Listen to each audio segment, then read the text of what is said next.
Hi, I'm Rashonda Cade. I've got a big hair right here.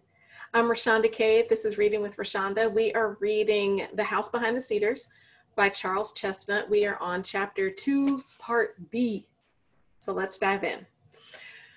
"You're a very pretty girl," said Warwick, regarding his sister thoughtfully. "I followed you down Front Street this morning and scarcely took my eyes off you all the way, and yet I didn't know you and scarcely saw your face. You improve on acquaintance. Tonight I find you handsomer still." "Now, John," said his mother, expostulating mildly, "you'll spoil her if you don't mind." The girl was beaming with gratified vanity. What woman would not find such praise sweet from almost any source, and how much more so from this great man? Oh, now he's not just a man, he's a great man. He was glowing before like the glory of God. Warwick is something special to behold. All right.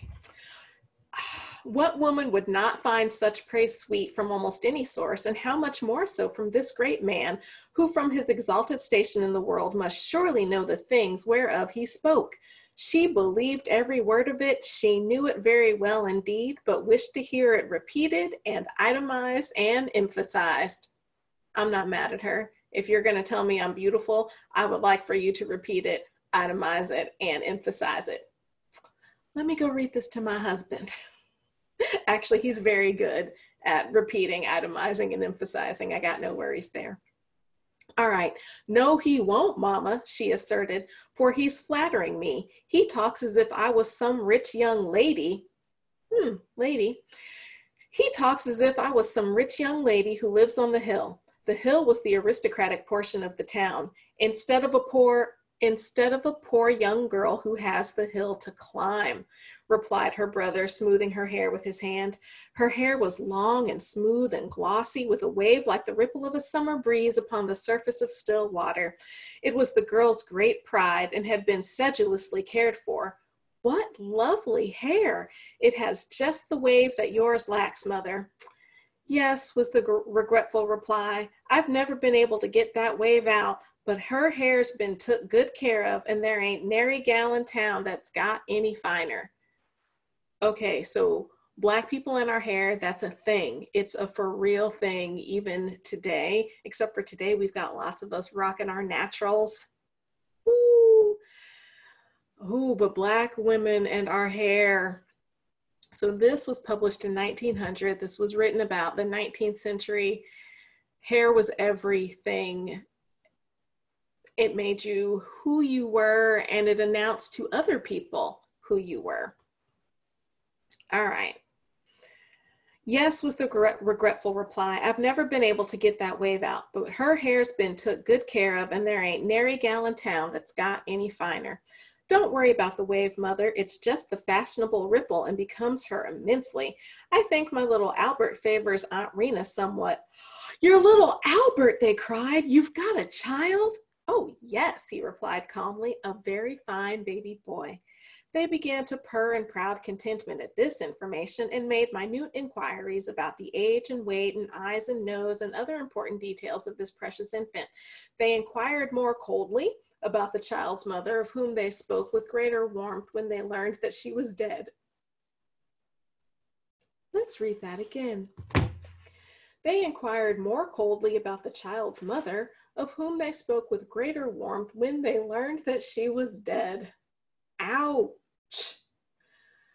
So aside from one, let's be happy. Let's assume they were married. Let's be happy John/Warwick married and had a baby, but you can't really be happy when somebody is passing, because there's always the problem of, well, a throwback baby. And I don't know if John/Warwick, okay, I'm just going to call him John when he's with them and Warwick when he's with other people. At least I'll try. There's no telling if John has a throwback baby. A throwback baby is a baby from people who are passing and they look white, but their dark genes came to bear on the baby, and the baby is inexplicably dark.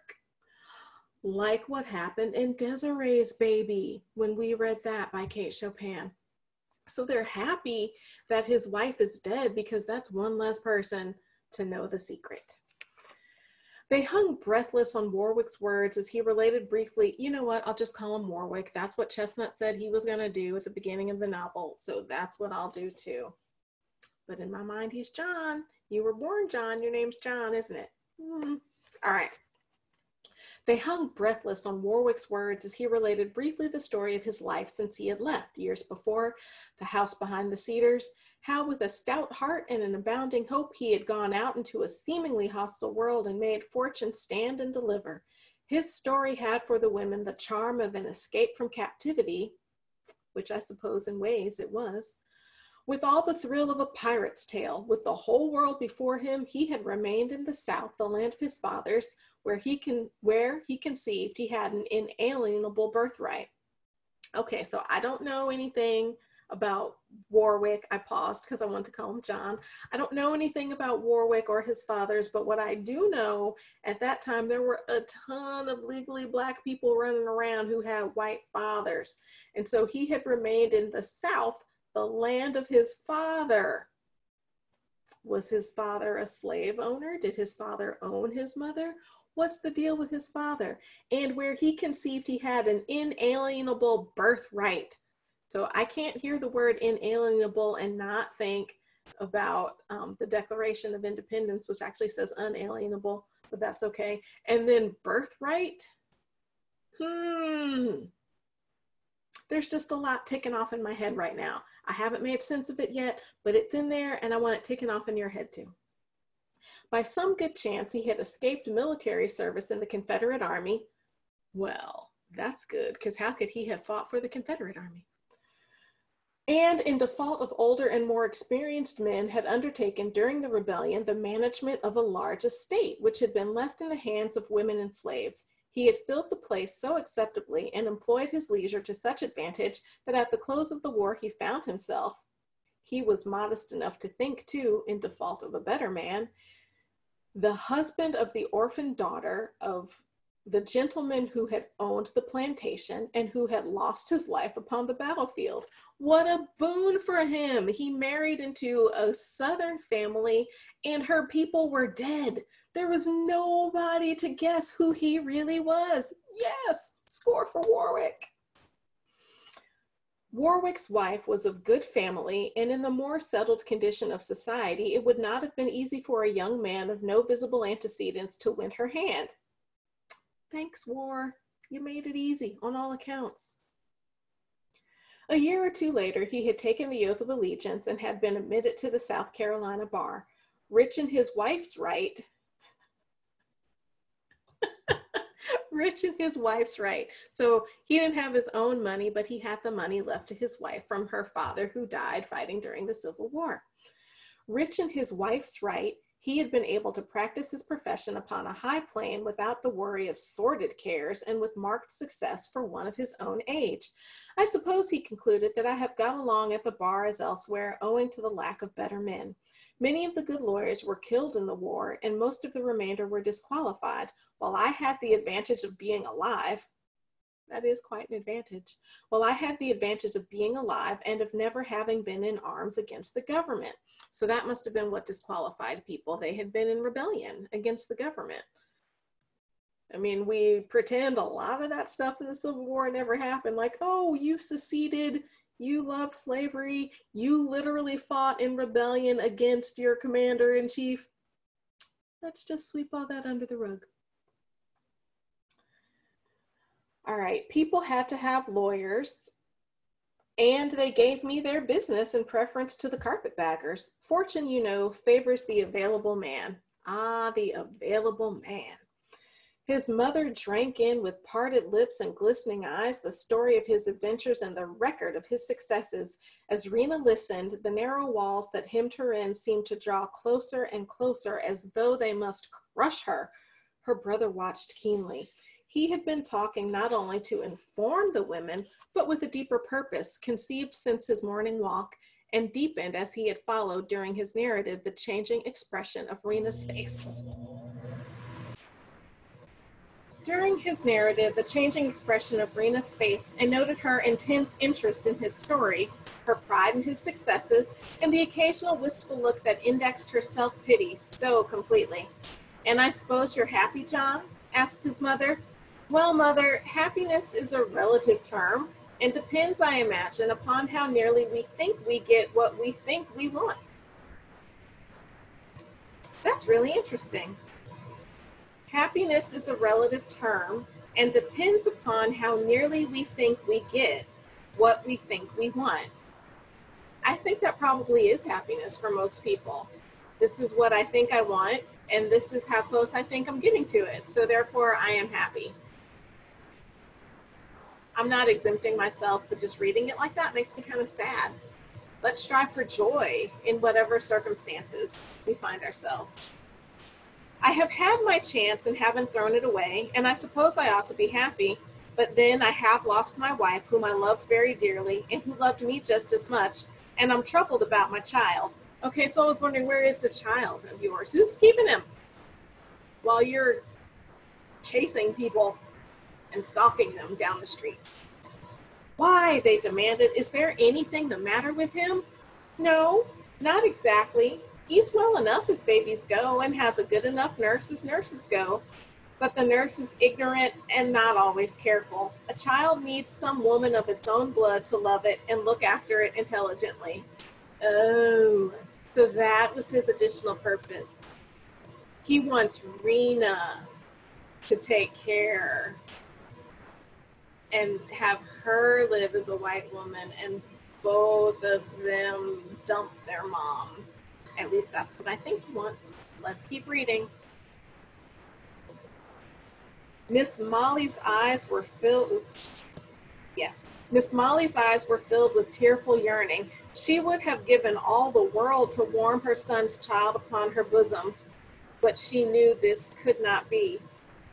Did your wife leave any kin? She asked with an effort. No near kin. She was an only child. You'll be getting married again, suggested his mother. No, he replied, I think not. Warwick was still reading his sister's face and saw the spark of hope that gleamed in her expressive eye. If I had some relation of my own that I could take into the house with me, he said reflectively, the child might be healthier and happier, and I should be much more at ease about him. The mother looked from son to daughter with a dawning apprehension and a sudden pallor. When she saw the yearning in Rena's eyes, she threw herself at her son's feet. Oh, John, she cried despairingly. Don't take her away from me. Don't take her, John, darling, for it'd break my heart to lose her. Rena's arms were around her mother's neck, and Rena's voice was sounding in her tears. There, Mama, never mind. I'm sorry, how many pages do we have? Oh my gosh.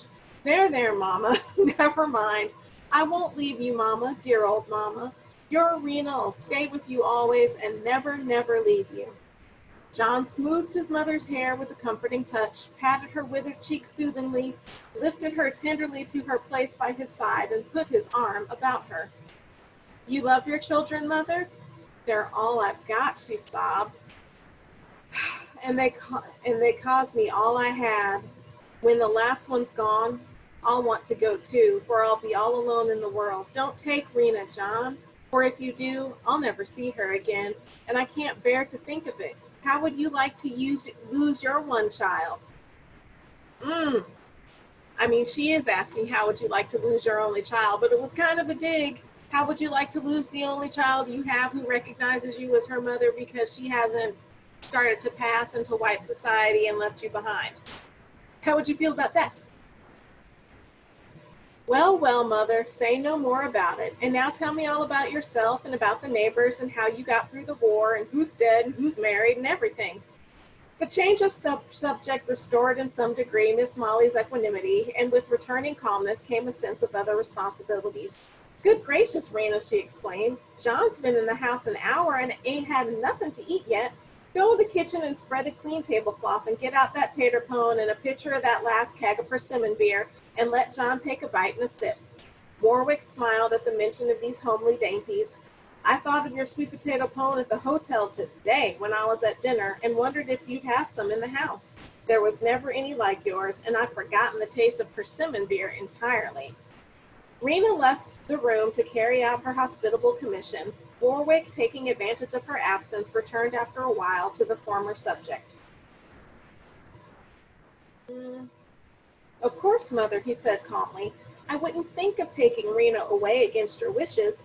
A mother's claim upon her child is a high and holy one. Of course, she will have no chance here where our story is known. The war has wrought great changes, has put the bottom rail on top and all that, but it hasn't wiped that out. Nothing but death can remove that stain, and if it does not follow us even beyond the grave, here she must forever be nobody. Oh, what a dig! Here she must forever be nobody like you, Mom. You're a great big nobody because you're black and you look like it. There's nothing you can do in life, you big ol' nobody. Oh, oh, that hurt. Ooh. With me, she might have got out into the world. With her beauty, she might have made a good marriage. And if I mistake not, she has sense as well as beauty. Oh my goodness, I'm gonna stop there. Oh, oh, that hurt. Whew. All right, this is Reading with Rashonda. We are reading The House Behind the Cedars by Charles Chesnutt. I'm Rashonda Cade.